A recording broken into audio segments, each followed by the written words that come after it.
Hi, everybody. This is Jeff Kelly. I'm here with my guest, Karl Sobylak, who's Director of Data and Analytics at Conduent. Karl, welcome. Thanks for having me, Jeff. So why don't we start with you telling us a little bit about Conduent for our viewers who may not be familiar with the company. Sure, thanks. So Conduent is a large corporation, a $6.5 million, essentially what we call ourselves as a startup.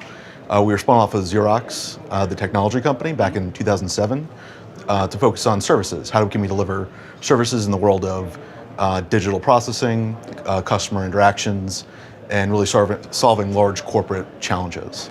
Now, my group within Conduent focuses on solving specifically legal and compliance challenges. Our group is legal and compliance solutions. And so where we fit in the mix and why we're here at PostGres Conference 2018 is that we've introduced a big data analytics solution for our constituents. Now, maybe roll back and talk a little bit about what is legal and compliance solutions and how we got to this place. So, if you think about the world of sort of litigation and legal, let's say pre-2000s, large corporation would get into trouble, they get into litigation, they'd be investigated by the government, they'd have to go back to a warehouse of documents. They'd pay attorneys to go into those warehouses, flip through them, be able to put sticky notes on them, tag them as potentially interesting, maybe not, and then be able to collect them all and produce them to those outside the opposing parties. Around 2000s, the invention of the document review tool, the web-based document review tool came into existence, and this is where that same action could take place using technology on the web.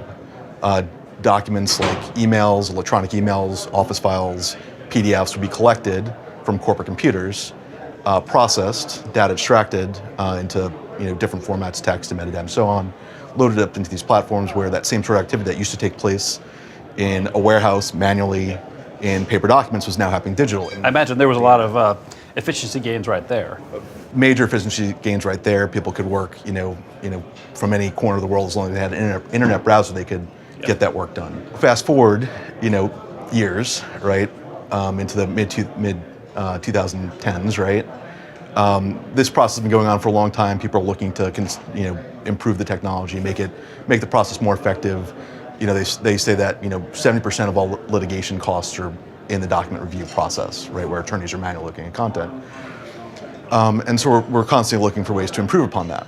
Well, I mean, obviously it sounds like a very data-intensive challenge, and where analytics could play a role in helping identify what's important and what's not. So talk a little bit about your approach to that and your philosophy when it comes to applying analytics to all of that legal data. Absolutely. So if you think about that workflow, what the attorneys are doing is they're logging into this platform, they're going and identifying a large corpus documents which could be relevant to the case, and they're going into the document, they're looking at it, they're making a call. Is that document responsive to litigation? Is it not?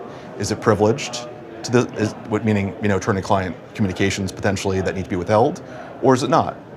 And then based on that, they create a production set and ship it to the opposing party. When we went to go try and look at a way to differentiate ourselves and say, how could we approach these challenges differently and optimize these conditions, we took a data analytics and data science based perspective to that workflow. If you think about it, that's a giant classification problem. Mm-hmm. These documents, are they A or B? Are they privileged or not privileged, responsive or not responsive?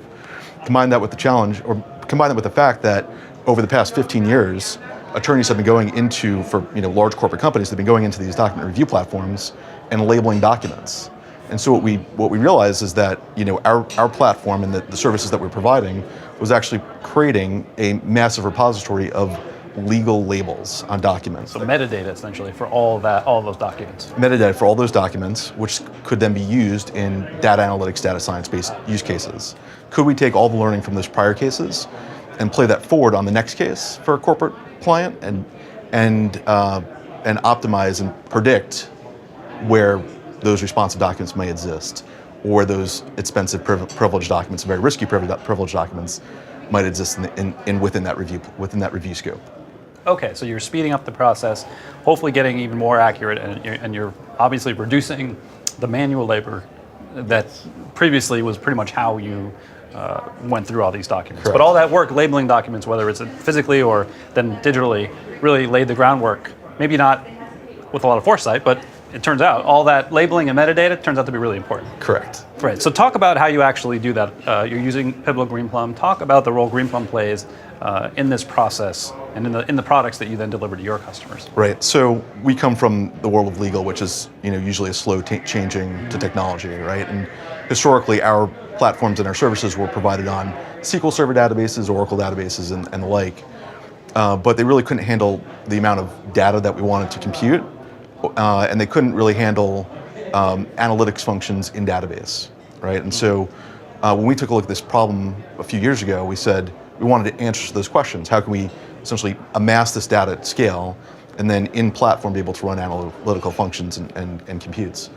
And so we looked around the market, identified a number of players, but one of the key aspects for deciding how we chose which platform to go with, which is Greenplum, was its SQL-based approach to the problem. Coming from that world of Oracle, coming from that world of SQL Server, and we pretty much ran any sort of relational database that you could think of. Our developers, our analysts, our DBAs, they're all comfortable within SQL. And even our data scientists and data engineers, they're all comfortable in that world. Mm-hmm. And so having a platform that enabled us to get to first prove that it works and then realize the value of those analytics quickly, efficiently, and be able to, with agility, be able to respond to unique client demands was key in our decision point and key in enabling us to develop these solutions focused on litigation and e-discovery solutions for our clients. Great. And what does the end product actually look like? If I'm a customer of yours using your products, what does the application look like that Greenplum is supporting with a lot of that analytics and insight? Sure. So Greenplum in this case, we've developed a tool on top, or a product on top of that, on top of Greenplum. We call it the Analytics Hub. And what it does is, in the world of legal, again, there's many different cases that might be within scope of a corporation. Maybe here's HR cases, and here's investigation cases, and here's government investigations, and there could be plenty of them. And so Greenplum acts in the Analytics Hub acts as as a hub, spoking out to each one of these disparate review platforms, continually pulling in information centrally, running analytical computes against it, and then pushing those back to the review platforms for legal teams to take advantage of. So the end result of what you get out of Greenplum here is those predictive elements in your review work streams to optimize your review processes, saving costs, eliminating risks, time and money. Now that's the core which we went to market with last year, was the Analytics Hub for e-discovery. And what we've been doing since is we've been adapting that technology to new use cases. Litigation is sort of a reactive process, right? You're already getting investigated. You already are in court. But what if you could use these technologies in a proactive manner? What if you could identify those risks and those conditions before they become a legal problem for you? And so what we're doing right now is we're pivoting that same technology stack to solve compliance-based challenges. Could we help you monitor electronic communications within your corporate environment to identify maybe risky conditions between these communications, flag them for you, and so that you could proactively address them? What if you have data privacy concerns and you're uncomfortable with who has access to your data, how they're accessing it, what is their personal client information in there, and can we help you identify that and make sure it's locked down?